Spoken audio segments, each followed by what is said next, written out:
خدا کی سمسی کے خوبصورت اور ببرکت نام میں آپ سب کی سلام کی ہو سے پرانے عہد ناموں میں سے زبوروں کی کتاب 125واں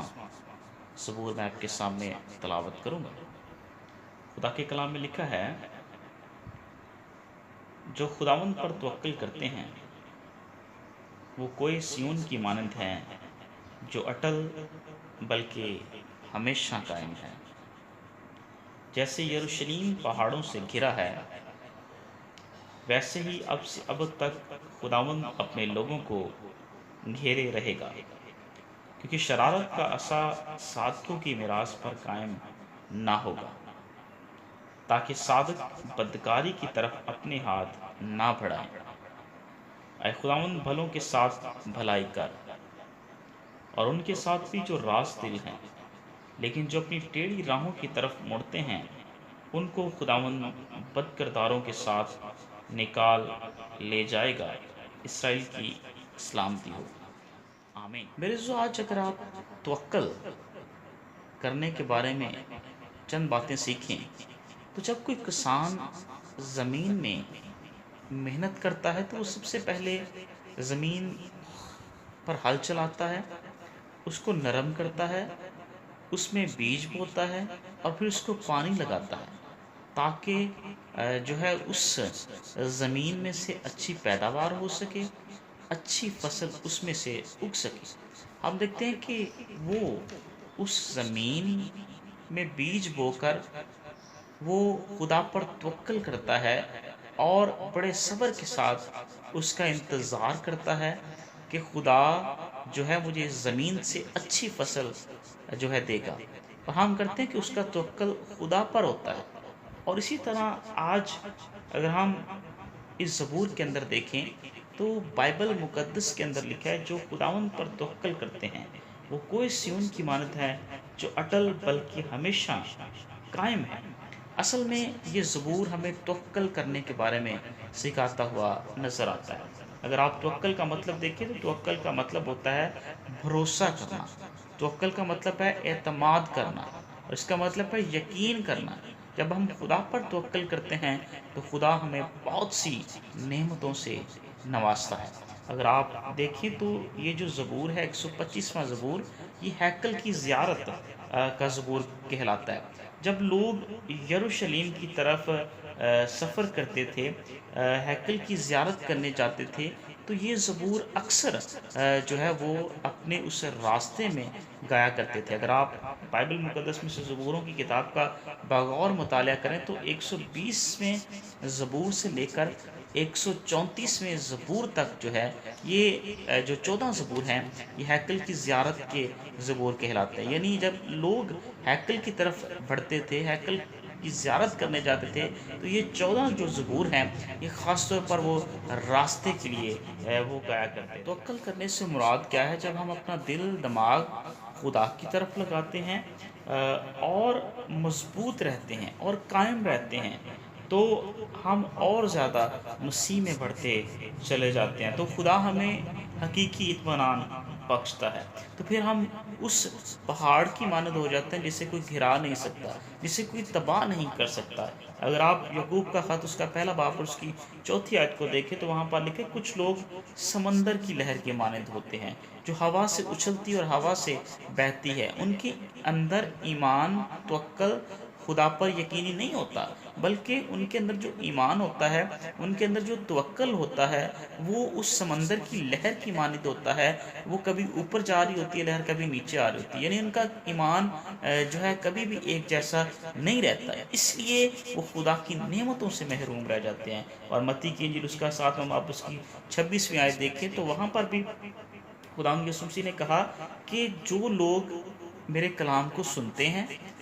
اس کو پڑھتے ہیں، لیکن اس پر عمل نہیں کرتے میری باتوں پر، تو وہ اس شخص کی مانند ہوتے ہیں جو شخص اپنا گھر ریت پر بناتا ہے، اور جب طوفان آتا ہے، بارش آتی ہے، آندھی آتی ہے، تو اس کا گھر کیا ہوتا ہے؟ برباد ہو جاتا ہے۔ ایسے شخص جو خدا پر توکل ظاہری طور پر تو کرتے ہیں، دکھاوے کے لیے کرتے ہیں، لیکن اس پر عمل نہیں کر رہے ہوتے، تو میرے جو وہ مضبوط، ان کے گھروں کی بنیاد مضبوط نہیں ہوتی، ان کی زندگیوں کی بنیاد مضبوط نہیں ہوتی۔ جب ہم ایمان، توکل اور بھروسے اور اعتماد کے ساتھ خدا پر یقینی ایمان کے ساتھ کھڑے رہتے ہیں، قائم رہتے ہیں، ثابت رہتے ہیں، تو میرے جو خدا ہمیں اور زیادہ بڑھاتا ہے۔ اور اگر آپ دیکھیں تو جب ہم خدا پر یقین کرتے ہیں تو خدا ہمارے ارد گرد جو ہے اپنی باڑ بنا دیتا ہے۔ اگر آپ ایوب کی کتاب اس کا پہلا باب اس کی 10ویں آیت کو دیکھیں تو وہاں پر خدا نے ایوب کے گرد چاروں طرف باڑ بنا رکھی تھی، یعنی ایوب کو ابلیس چھو نہیں سکتا تھا، ایوب کو ابلیس نقصان نہیں پہنچا سکتا تھا، کیونکہ ایوب خدا کا ایماندار بندہ تھا اور وہ خدا پر بھروسہ، توکل اور اعتماد کرتا تھا، اور خدا نے اس کے ارد گرد باڑ بنا رکھی تھی۔ اور ہم دیکھتے ہیں کہ خدا کی اجازت کے بغیر ایوب کو جو ہے ابلیس چھو نہیں سکتا تھا۔ اور ہم دیکھتے ہیں کہ آج بھی جو لوگ خدا پر توکل کرتے ہیں، خدا پر یقین رکھتے ہیں، خدا ان کے گرد باڑ بناتا ہے۔ خدا کسی کو قید نہیں کرتا، خدا ہر شخص کو آزادی دیتا ہے، لیکن خدا کیا کرتا ہے، اس کے ارد گرد باڑ بنا دیتا ہے تاکہ اس کو کسی چیزوں سے نقصان نہ پہنچ سکے، اسے پلیز کیا ہے، نقصان نہ۔ یہاں پر بائبل مقدس کے اندر 30ویں آیت کے اندر لکھا ہے، کیونکہ شرارت کا عصا صادقوں کی میراث پر قائم نہ ہوگا، تاکہ صادق بدکاری کی طرف اپنے ہاتھ نہ بڑھائیں۔ میرے سو کبھی بھی ہمیں اس بات کو اپنے ذہن میں نہیں رکھنا چاہیے کہ شاید ہم پر مشکلات نہیں آئیں گی، پریشانیاں نہیں آئیں گی۔ مشکلات اور پریشانیاں زندگی کے اندر رہتے ہوئے آتی ہیں، لیکن بائبل مقدس کے اندر لکھا ہے کہ خدا اپنی صداقت سے ان مشکلات کو گھٹا دیتا ہے۔ ہم دیکھتے ہیں کہ مصری لوگ جو ہے بنی اسرائیل قوم پر تشدد کرتے رہتے ہیں، مصریوں کا عصا ہمیشہ جو ہے وہ بنی اسرائیل قوم پر رہتا ہے، لیکن جب خدا ان پر نظر کرتا ہے، خدا ان کو رہا کرتا ہے، تو خدا بنی اسرائیل قوم کو مصر کی غلامی سے آزاد کرتا ہے، خدا مصر کی عصا کو توڑتا ہے۔ اسی طرح جب ہم خداوند میں قائم رہتے ہیں، خداوند میں مضبوط رہتے ہیں، تو میرے جو خدا جو ہے ہمارے لیے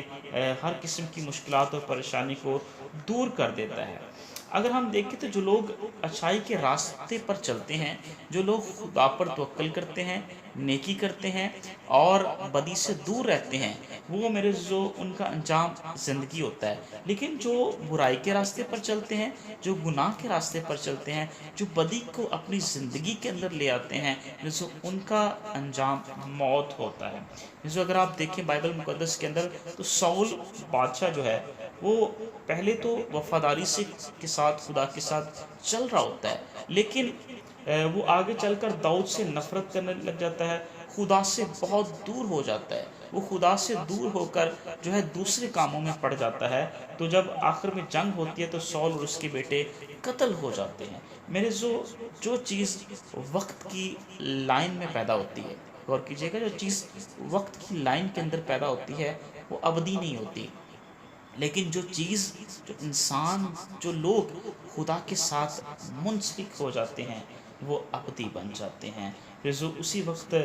جو چیز لائن کی قید کے اندر پیدا ہوتی ہے وہ ختم ہو جاتی ہے، لیکن جو یسوع مسیح کے ساتھ لوگ منسلک ہو جاتے ہیں وہ ہمیشہ کی زندگی میں داخل ہوتے ہیں۔ جب ہم خداوند یسوع مسیح کو اپنا نجات دہندہ قبول کرتے ہیں، اور جب ہم خداوند یسوع مسیح کو اپنا مخلصی دینے والا، چھڑانے والا، رہا کرنے والا قبول کرتے ہیں، تو میرے عزیزو ہم ہمیشہ کی زندگی میں داخل ہوتے ہیں۔ اور ہم دیکھتے ہیں کہ یسوع مسیح نے اسی لیے کہا کہ راہ، حق اور زندگی میں ہوں، میرے وسیلے کے بغیر کوئی باپ کے پاس نہیں جا سکتا۔ اور یسوع مسیح نے یہ بھی کہا ہے کہ جہاں میں ہوں وہاں تم ہوگے۔ میرے عزیزو ہم دیکھتے ہیں کہ ہمیں ہمیشہ خدا پر توکل کرنے کی ضرورت ہے، خدا پر جو ہے بھروسہ، اعتماد اور یقین کرنے کی ضرورت ہے، تاکہ ہم جو ہے خدا پر توکل کریں اور خدا میں بڑھتے چلے جائیں۔ خدا مجھے اور آپ کو اس کلام کی وسیلہ سے کثرت سے برکت دے، آمین۔